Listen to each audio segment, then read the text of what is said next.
నేటి రాశి ఫలాలు మేషరాశి వారికి ఈరోజు నూతన వస్తు వాహన లాభాలు కనిపిస్తున్నవి. ఇక పాత మిత్రులతో కలుసుకుని సేవా కార్యక్రమాల్లో పాల్గొంటారు. చేపట్టిన వ్యవహారాలలో విజయాన్ని సాధిస్తారు. ఇక మేషరాశి వారు ఈరోజు అప్పుల నుండి విముక్తి పొందుతారు. అలాగే గృహ వాతావరణం అనేది ఆనందదాయకంగా ఉంటుంది. ఈరోజు వృత్తి వ్యాపారాలలో ఎవరైతే ఉన్నారో వారికి వ్యాపారాలు అనేవి అనుకూలిస్తాయి, లాభాలను గడిస్తారు. ఇక ఆప్తుల నుండి విలువైన విషయాలను సేకరిస్తారు. ఉద్యోగస్తులు ఎవరైతే ఉన్నారో వారి ఉద్యోగాలలో ఉన్న సమస్యలు తొలగి ఊరట చెందుతారు. ఈరోజు మొత్తంగా చూసుకుంటే మేషరాశి వారికి ఆర్థిక లాభం, విద్యా లాభం అనేది కనబడుతుంది. అనుకున్న చోట్ల సీట్లను పొందడం కానివ్వండి, పోటీ పరీక్షల్లో విజయాన్ని సాధించడం కానివ్వండి ఈరోజు జరుగుతుంది. ఇక ఆస్తి లాభ సూచనలు కనిపిస్తున్నవి. నూతన స్థిరాస్తి కొనుగోలు చేస్తారు. సోదరుల సహాయ సహకారాలు అందుతాయి. ఇక గృహమున వివాహ విషయమై చర్చలను జరుపుతారు.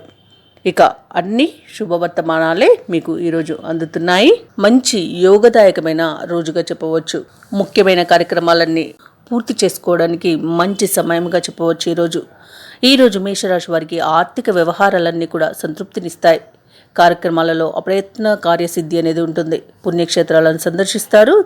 దేవాలయాలను సందర్శించినప్పుడు మీరు ముఖ్యంగా గుర్తుంచుకోవాల్సింది మీ ఇష్టదైవం యొక్క ఆరాధన అనేది మీకు మంచి చేస్తుంది. కాబట్టి తప్పకుండా దిశగా ప్రయత్నించండి. ఇక కుటుంబంలో ఈరోజు సంతోషదాయకంగా గడుస్తుంది.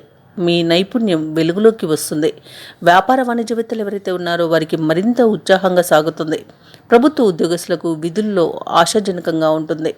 వైద్యులు, సాంకేతిక నిపుణులు ఎవరైతే ఉన్నారో వారి అంచనాలన్నీ ఫలించే సమయంగా చెప్పవచ్చు.